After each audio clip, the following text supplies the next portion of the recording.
9:04। તો ફ્રેન્ડ્સ કેમ છે બધા મજામાં? તો ચલો આજે હું તમને બતાવું મેં મારા શૂટિંગ માટે જગ્યા કરી છે, જે મારા પાર્સલના જે દરેક કપડાં યા દરેક પ્રોડક્ટ આવે છે એનું શૂટિંગ કરવા માટે. તો મેં ગેલેરી ખાલી કરી છે, અત્યારે તો ખાટલા મૂકે. ચલો બતાવું ફ્રેન્ડ્સ, અહીંયા મારું શૂટિંગ કરીશ. અહીંયા પડદો લગાવી દીધા, ખાટલા તો અત્યારે બધા લઈ લઈશ અંદર. પછી અહીંયા વોલપેપર લગાવીશ, બધી બેલૂન જે ડેકોરેશન કરવાનું છે એ કરી દઈશ. પછી અહીંયા હું મારું શૂટિંગ એરિયા બનાવી દઈશ. બરાબર ગાઈસ, આ કપડાં કાઢ્યા છે બધા મેહુલના ત્યાં અમુક જે વર્કરો આવે છે ને એ લોકોને મેં કીધું આપી દેજો, બિચારા જરૂરિયાતમંદોને. બરાબર, તો આ 2 કટ્ટા ભરીને કપડાં નાના છોકરાના કાઢ્યા છે, તો મેં કીધું આપી દેજો. મારા અડધા પાર્સલ આવી ગયા છે, જેમાં આ મેં વોલપેપર ઓર્ડર કર્યું હતું. આનો હું વિડીયો બનાવીશ, એટલે તમે જોઈ લેજો. આ ત્યાં દિવાલ માટે બેકગ્રાઉન્ડ સારું આવે એ માટે. આ છે મેહુલ માટે શર્ટ મંગાવ્યું, તો આનું બી શૂટિંગ બાકી છે. આ છે મારી ટી-શર્ટ. કિટ્ટુના જે ચિલ્ડ્રન વેરનું શૂટિંગ કરવાનું હતું એના તો કિટ્ટુનું હમણાં મેં કરાવી દીધું છે, તો એનું તો થઈ ગયું. ફ્રેન્ડ્સ, કેટલું બધું કામ હોય છે. મેહુલ આવશે એટલે કહીશ વોલપેપર લગાવી દે, ત્યાં બધું ડેકોરેશન થોડું એ કરી દેશે, થોડું હું કરી દઈશ.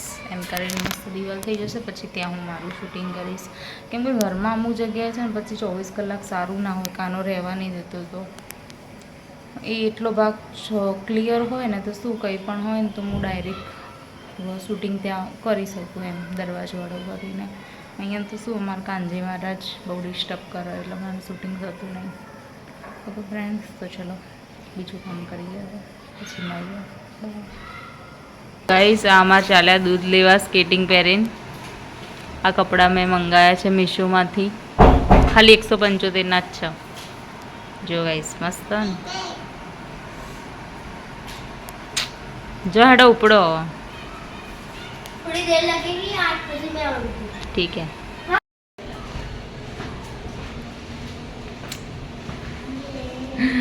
डेगा એ ડેગા ડેગા એ ડેગા. હાય ગાઈઝ, ધીસ ઇઝ કબૂતર.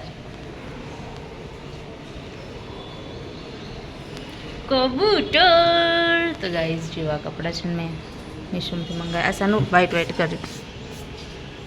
આ પેન્ટ ફ્લિપકાર્ટનું શર્ટ તો સરે ઉતરી જો કા. આ તો 4XL મંગાયા. જો 4XL નહીં, XXL. તું કેવું કાનો તો હવે XL થાય ને XXL મોટું પડે તો મારો કહેવાય. 3 કલર, વ્હાઈટ, રેડ, મીડિયમ. પેલો પીળાશ પડતો હું દોડે. વાળ વાળ વાળ મારી વેળા રે વાળ, તાર તાર તાર મારી બેબી રે તાર. જાને કોણ કોઈ તું એ. ગાઈસ ફ્રેન્ડ્સ, તો આજે મેં સ્ક્રબ કર્યું ફેસ ઉપર બહુ ટાઈમ પછી. 2 વર્ષ થઈ ગયા, 2 વર્ષ ઉપર થઈ ગયું. પ્રેગ્નન્સી પહેલાં કર્યું હતું છે ફેશિયલ. ના, ફેશિયલ નહીં, ડિટેન કર્યું હતું મેં. તો કે સ્કિન રેડ થઈ ગઈ છે. હજુ મેં કશું લગાવ્યું નહીં, મોઇશ્ચરાઇઝર કે કંઈ પણ, ખાલી લિપ ગ્લોઝ અને સિંદૂર જ લગાવ્યું. ખબર નહીં કેમ આવું લાલ લાલ થઈ ગયું. આમ તો હું પહેલાં રેગ્યુલર કરતી ફેસ ઉપર બધું, પણ અત્યારે હમણાંથી કશું કરતી નહીં. કાના આવ્યા પછી તો કંઈ ટાઈમ નહીં મળતો.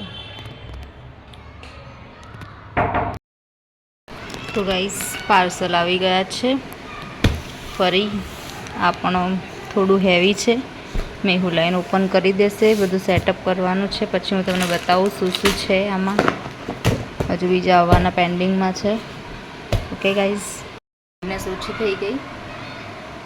હવે થોડી મોઇશ્ચરાઇઝર લગાવી દઉં. હજુ કશું અપ્લાય નહીં કર્યું સ્કિન પર.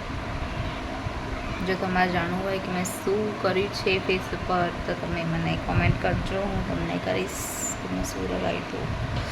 ઓકે. અને મેં આજ સુધી બ્યુટી પાર્લરમાં ક્યારેય ફેશિયલ નહીં કરાવ્યું, ક્યારેય કશું નહીં કરાય. હા, ખાલી એક વખત પ્રેગ્નન્સીમાં તૈયાર થવા ગઈ હતી બસ. કેમ કે મને ફેશિયલ તો મારું જ ગમે, હું જાતે જ કરું. મેહુલને પણ હું જ કરી દઉં. સ્કિન મારા ડાર્ક સર્કલ નહીં જતા, બીજું બધું સરસ છે. બાય.